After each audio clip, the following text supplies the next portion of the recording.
Does it ever seem that as our kids' schools become more and more hostile to religion in general, and Christianity in particular, the more they actually religiously promote an intolerant form of secular religion? The grand inquisitors of today exist not in the church, but among the educrats. I'm Dr. Duke, she's Katie, and this is the Dr. Duke Show.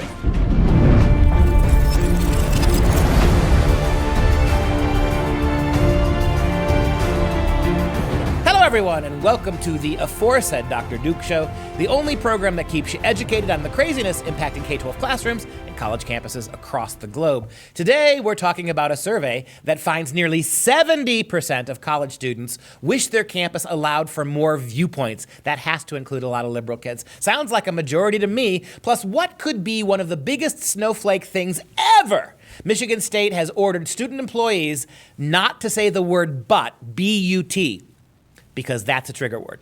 Just wow. But we start with a prominent Catholic professor who says secular colleges are pushing their own religious doctrine in the form of praising the LGBT and promoting abortion rights. And from a College Fix report, a prominent Catholic theologian and professor who helped his students push for a campus-wide ban on pornography successfully says that all colleges and universities, regardless of their official affiliation, are religious institutions. In an exclusive interview with The Fix, Chad Pecknold, a theology professor at Catholic University of America in Washington, D.C., made the observation that all secular colleges and universities instruct students in religious doctrine and instill religious values in them. Secular institutions faithfully preach a form of pantheism, and their holy grails, think LGBTQ and abortion rights, are sacrosanct and cannot be criticized. And if you do criticize them, you will be subject to papal discipline, right? You will be inquisitized. You will be burnt at the figurative academic stake. If you take it from his viewpoint, they are promoting religion. It's just not the religion that you've been told is not allowed in the universities, but they are definitely, this pantheism is everywhere. That's why you have the environmental professors who are humping the ground and viewing that as ecosexuality. How many times in your own classes with me did you hear me say that the lectern is actually the altar? Yeah, and that the university is actually the cathedral now, right? Yep. We have literally transformed universities into preaching places, evangelical places, where it is the missionary ambition of professors to take away your kids' patriotism, love of America, to take away your kids' concern for their own race if they happen to be white, or what it means to transform them into environmentally woke, anti-American, anti-white sycophants who worship at this new cult religion. Yeah, basically. And he says that they want a certain kind of product. They want a certain kind of student who feels and thinks and acts a certain way. And by and large, they're successful. It's just they teach bad religion, but they are actually trying to form a people in a vision of the world that's religious. Yeah, and I object to his word student. It's not students they want, it's acolytes. And that's a very good word for a new religious novice, right? What they want is acolytes to their cause. People who see the world exactly the way they do from their very, very skewed leftist lenses. Yeah, and he actually talks about how you can kind of test this out in the classroom. He says, to see if they are a religion in that sense. He says, just push against one of the holy ideas, any one of theirs. Push against the inviolability of the goodness of being able to choose your gender. Push against that, and you'll see what a holy idea it is. It is such a holy idea that you will be shamed. You will wear the scarlet letter, go back to the Puritan example, but they don't even know what the scarlet letter means because they don't read books anymore. So, might have to explain that one. I was put through a invasive investigation for daring to teach Macbeth. How dare you? For simply teaching Macbeth, and the degree to which Lady Macbeth questions the malleability of gender. I had one student take it thoroughly literally and in her acolyte way went and complained to the Pope, right? And triggered a papal investigation that's still not done yet. And it's a male pope. How patriarchal is that? Pope means papa, doesn't it? Yeah. Just to go back to what you asserted at the very beginning, talking about the pornography man. This actually happened I think it was last semester, where in his class he had a discussion about a New York Times columnist who was talking about a ban on pornography with his students at university, and he found out within that discussion that they had that 70% of his students actually agreed that there should be a ban on pornography, and 2 of his students thought for themselves then, and who are on the student government, decided to take it a step further, and they pushed for a pornography ban on all of the campus's computers, and it worked. So students can actually think for themselves and then be activists in their own way. It's amazing to me there's more support on a theoretically Catholic campus for banning pornography than there is for banning abortion. That's the sad thing about this. But Professor Pecknold is exactly right, and we owe him a debt of gratitude. I mean, he says, I think in a very straightforward way, something a lot of us have understood, especially on the inside, that secular religion is still religion. It operates the same way. It has the same weaknesses and blindnesses. It can be compulsive. When no one is allowed to challenge it, it becomes oppressive in the same way that religion can be. Only our progressive acolytes are too blind to see it. And unfortunately, too many of our college graduates come out and then they're able to look back and say that, yeah, my campus did not allow me to express my beliefs. They prevented me, essentially, from being able to express what I truly believe. We've talked about this time and time again. And a new study from the Knight Foundation and College Pulse, it was actually done in May, found that 68%, nearly 70% of U.S. college students say the climate on my campus prevents some people from saying things they believe because others might find them offensive. And there was a Gallup poll that was done last year that found basically similar results. Well, my kids, the kids that we study with, have said routinely the same thing. I can't tell you how many liberal kids who've taken my classes and said to me, I like your class, Dr. Pesta, because I get to hear people who otherwise wouldn't speak. My liberal kids know they can say anything. The progressive kids know that they are 100% indemnified no matter what they say. But they also know that kids who disagree can't. They know that.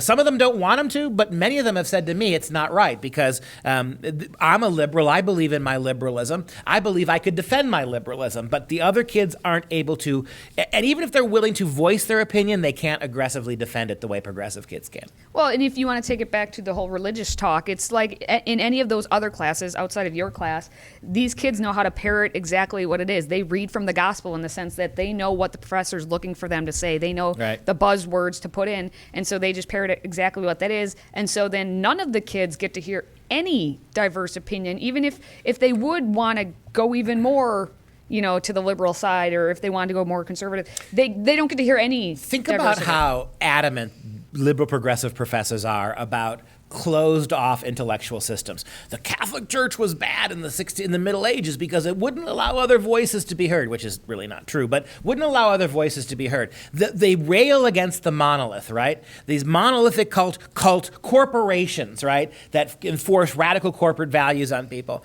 And yet when it comes to them, that's a corporation. The Catholic Church was a church, it wasn't a school. You're a university. You have a double responsibility to make sure that you don't become the same monoliths you condemn.